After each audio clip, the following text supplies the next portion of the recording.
வாழ்க்கையில முன்னேற ஆசைப்படுறது தப்பு இல்லைங்க.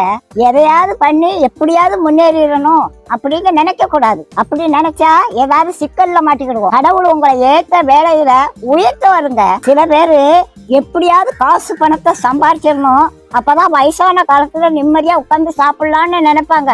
வயசான காலத்துல காசு பணம் எல்லாம் இருக்கும், ஆனா ஒன்னும் அனுபவிக்க முடியாது. பாட்டி வீட்டுல ஒரு எலி ரொம்ப நாளா தொண்டை பண்ணிக்கிட்டு இருந்தது. அதை எப்படியாவது பிடிச்சிடணும்னு கூண்டுக்குள்ள ஒரு தேங்காய் துண்டை குத்தி வச்சேன். ஒரு 9 மணிக்கு சத்தம் கட்டுச்சு, எலி மாட்டிக்கிட்டுச்சு. சரி இருக்கட்டும், காலையில எந்திரிச்சு காட்டு பக்கத்துல கொண்டு திறந்து விடுவோம் அப்படின்னு நினைச்சு தூங்கிட்டேன். காலையில பார்த்தா எலி உள்ளதான் இருந்துச்சு. ஆனா அந்த தேங்காய் துண்டை அதை நக்கி கூட பார்க்கலங்க. எப்படி வச்சானோ அது அப்படியே இருந்துச்சு. ராத்திரி முழுவதும் உள்ளதான் இருந்துச்சு. அந்த தேங்காய் துண்டை திங்கலாம்ல, அதுக்கு மரண பயம் வந்துட்டு அதனால தேங்காய் துண்டை திங்கிறதுக்கு மனசு வரல. அதுக்கு தேங்காய் துண்டை விட நம்ம உயிர் பிழைச்சா போதும்னு அது இருந்துச்சு.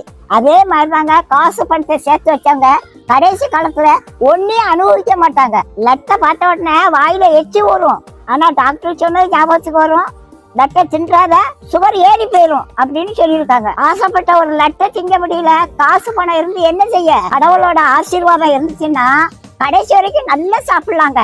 நாளைய தினத்தை குறிச்சு கவலைப்படாதீங்க. அந்தந்த நாளைக்கு அந்தந்த நாளோட பாடு போதுங்க. இன்னைக்கு சாப்பாடு கொடுத்த கடவுள் நாளைக்கு சாப்பாடு கொடுப்பாரு. நீதி நேர்மை உண்மை உத்தமமா மட்டும் வாழுங்க. கடவுள் ஒரு நாளும் உங்களுக்கு ஒரு குறையும் வைக்க மாட்டாங்க.